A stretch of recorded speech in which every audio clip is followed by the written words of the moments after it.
siang, perkenalkan nama saya Samustirin Fetriana, NIM 240103110 dari kelas A2. Di sini saya akan mempresentasikan materi selama 1 semester. Pertemuan pertama, Islam sebagai way of life. Islam sebagai agama yang memiliki jangkauan luas tidak hanya berkutat pada dimensi spiritual, melainkan juga merangkul aspek-aspek kehidupan lainnya. Konsep Islam sebagai way of life mencerminkan pemahaman bahwa ajaran agama ini bukan sekedar seperangkat norma untuk diterapkan dalam ritual keagamaan semata, tetapi juga sebagai paduan komprehensif yang mencakup seluruh spektrum kehidupan termasuk aspek spiritual, sosial, ekonomi, dan politik. Pertemuan kedua, hadis atau ayat tentang bekerja. Islam menuntut umatnya untuk bekerja keras, bukan agama yang menjadikan pemeluknya hanya beribadah ritual lalu tidak bekerja.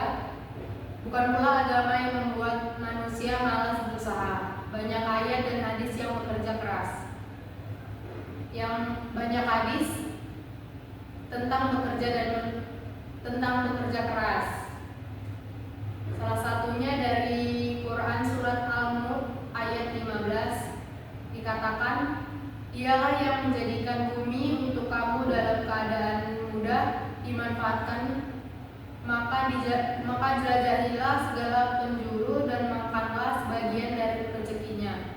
Hanya kepadanya kamu kembali setelah dibangkitkan." Pertemuan ketiga, hadis atau ayat menuntut ilmu. Tentang menuntut ilmu. Menuntut ilmu adalah proses aktif dalam mencari, mempelajari, memahami ilmu pengetahuan. Ini mencakup berbagai cara seperti mengikuti pendidikan formal, belajar mandiri, dan diskusi dengan orang lain. Salah satunya tercatat di surat Al-Ankabut ayat 43 yang dikatakan, "Dan perumpamaan-perumpamaan ini kami buat untuk manusia, dan tiada yang memahaminya kecuali orang-orang yang berilmu." Pertemuan keempat, profil Rasul SAW. Nabi Muhammad SAW merupakan nabi terakhir yang diutus oleh Allah SAW untuk menyempurnakan akhlak umat manusia. Beliau adalah seorang nabi sekaligus rasul yang telah membebaskan kita umat manusia atau umat Islam dari masa kegelapan. Karena peran beliau yang begitu besar dan berpengaruh terhadap umat manusia, maka wajar jika Michael Howard memposisikan beliau di urutan pertama dalam bukunya yang berjudul 100 tokoh paling berpengaruh sepanjang masa. Dengan demikian sudah jelas bahwa Nabi Muhammad SAW merupakan manusia yang berpengaruh sepanjang masa, yang sampai kapanpun tidak akan pernah ada orang setelah beliau yang dapat menggantikan posisi beliau. Pertemuan kelima, pendapat kita tentang ibadah. Syariah merupakan ibadah dan muamalah. Ibadah adalah hubungan manusia dengan Tuhan, dan muamalah adalah hubungan manusia dengan sesamanya.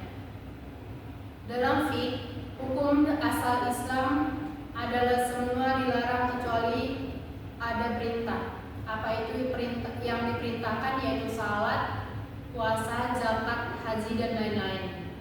Ibadah adalah taat kepada Allah dengan melaksanakan perintahnya melalui lisan para rasulnya. Ibadah adalah merendahkan diri kepada Allah, yaitu tingkatan tunduk yang paling tinggi disertai dengan rasa mahabbah atau kecintaan yang paling tinggi. Ibadah adalah sebutan yang mencakup seluruh apa yang dicintai dan diridai. Pertemuan keenam, hakikat manusia dalam pandangan Islam. Menurut ajaran agama Islam, secara etimologi, hakikat berasal dari bahasa Arab hakat yang artinya tetap. Secara harfiah, hakikat artinya inti sesuatu, puncak atau sumber dari sesuatu. Hakikat merupakan kenyataan yang sebenarnya atau sesungguhnya. Misalnya, kebaikan harus dibalas dengan kebaikan, menanamkan ajaran Islam di hati. Pertemuan ketujuh, Pertemuan ke-12 dan ke-13, Islam, manusia dan kehidupan. Islam memandang manusia sebagai makhluk yang diciptakan Allah dengan jiwa dan hati nurani, pengetahuan dan kehendak bebas. Islam juga mengajarkan bahwa manusia memiliki tujuan hidup, yaitu beribadah kepada Allah dan menjunjung tinggi ajarannya. Pertemuan ke-11 dan ke-15, syirik dan bahaya bagi manusia. Syirik zaman modern. Syirik adalah dosa besar yang sangat berbahaya bagi kehidupan dunia dan akhirat. Syirik merupakan hubungan manusia Syirik merusak hubungan manusia dengan Allah, menghapus amal, membawa pelakunya ke dalam azab, memperkuat keimanan melalui menjauhi segala bentuk syirik dan menjaga kemurnian tauhid untuk mencapai keselamatan dunia dan akhirat. Apakah filter IG termasuk dalam syirik? Tidak. Menggunakan filter Instagram tidak termasuk syirik selama tidak melibatkan keyakinan atau praktik yang bertentangan dengan tauhid. Filter Instagram tidak termasuk dalam syirik selama penggunaannya hanya bertujuan untuk hiburan, estetika dan kreativitas dan tidak melibatkan keyakinan yang bertentangan dengan tauhid. Berikut ini adalah alasan yang mendasarinya. Yang pertama, filter adalah teknologi, bukan sesuatu yang disembah. Yang kedua, penggunaannya bersifat duniawi dan tidak melibatkan kepercayaan gaib. Tidak melibatkan penyembahan atau keyakinan mistis. Yang keempat, tidak niat dan tujuan yang dibenarkan dalam Islam. Yang kelima, tidak ada hubungan dengan jimat atau tahayul. Lalu, apakah HP termasuk dalam syirik? HP atau handphone tidak termasuk dalam syirik. Menggunakan handphone pada dasarnya tidak termasuk syirik karena HP adalah teknologi yang tidak memiliki sifat atau kekuatan gaib.